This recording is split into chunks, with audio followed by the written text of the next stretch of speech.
কষ্ট করে মানুষ করছি, তখন পরিচয় দিতে না আমরা। তোমার কি আমি আব্বার বিয়ে এটাই বাস্তব। সামাজিক মাধ্যমে হাস্যরসাত্মক কন্টেন্ট দিয়ে যাত্রা শুরু করলেও হঠাৎ টেলিভিশনের প্রতিবেদনে উঠে আসে তার বিরুদ্ধে গুরুতর সব অভিযোগ। আর তাতেই মঙ্গলবার যেন ক্যারিয়ারে অমঙ্গল ডেকে আনে তার। এবার সেই অভিযোগে পানি ঢেলে দিয়ে মাকে জড়িয়ে ধরে ডুকরে কেঁদে উঠলেন রিপন মিয়া। আর এমন দৃশ্য এবার নাড়া দিয়েছে অনেক নেটিজেনদের।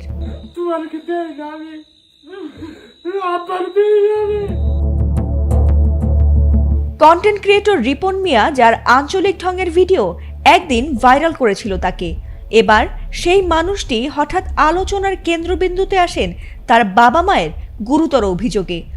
সবকিছুর শুরু এক টেলিভিশনের প্রতিবেদন থেকে, যেখানে রিপনের মা অভিযোগ করে বলেছিলেন, আমরা গরিব, তাই ছেলে এখন আমাদের পরিচয় দিতে চায় না। খুব কষ্ট করে মানুষ করছি, তখন পরিচয় দিতে না আমরা গরিব, পরিচয় দিলে যদি মান সম্মান না থাকে। বিয়ে আমরা করাইছি।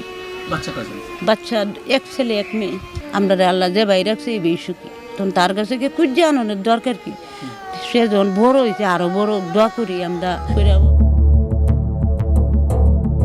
এমনকি প্রতিবেদনগুলোতে আরও বলা হয়েছে, জনপ্রিয়তার শীর্ষে পৌঁছানোর পর থেকে রিপন এখন আর বাবা মায়ের সঙ্গে থাকেন না, আলাদা পাকা বাড়িতে স্ত্রী সন্তান নিয়ে থাকেন, কিন্তু বাবা মাকে ভরণ পোষণও দেন না। আর মঙ্গলবার দুপুরের সেই ভিডিওতে মুহূর্তেই তোলপাড় হয়ে যায় পুরো সামাজিক যোগাযোগ মাধ্যম। আর তাতে ক্ষোভে ফেটে পড়েন নেটিজেনরা।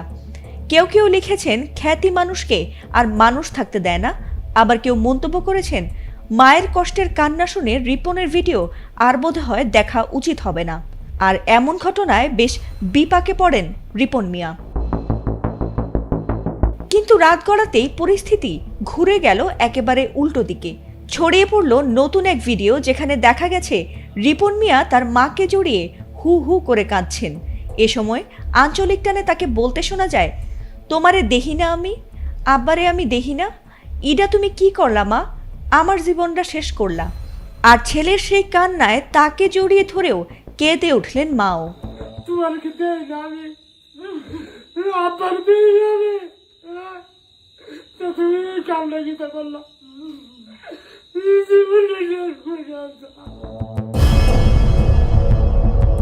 আর সেই ভিডিওটি প্রকাশের পর থেকেই পরিস্থিতি যেন পাল্টাতে শুরু করে। যারা সমালোচনা করেছিলেন তাদের অনেকেই লিখেছেন, মা ছেলের সম্পর্ক সবচেয়ে পবিত্র, সাময়িক ভুল বোঝাবুঝি দ্রুত মিটে যাক। রিপনও জানিয়েছেন, আমি আমার পরিবারকে সবসময় দেখে এসেছি, ভবিষ্যতেও দেখব। যারা এই বিষয় নিয়ে ব্যবসা করেছে তাদের বিচার হবে।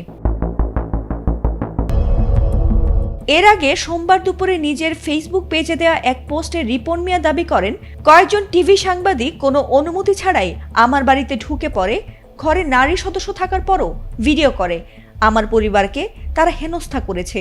আর এমন অভিযোগ করেছিল রিপন মিয়া।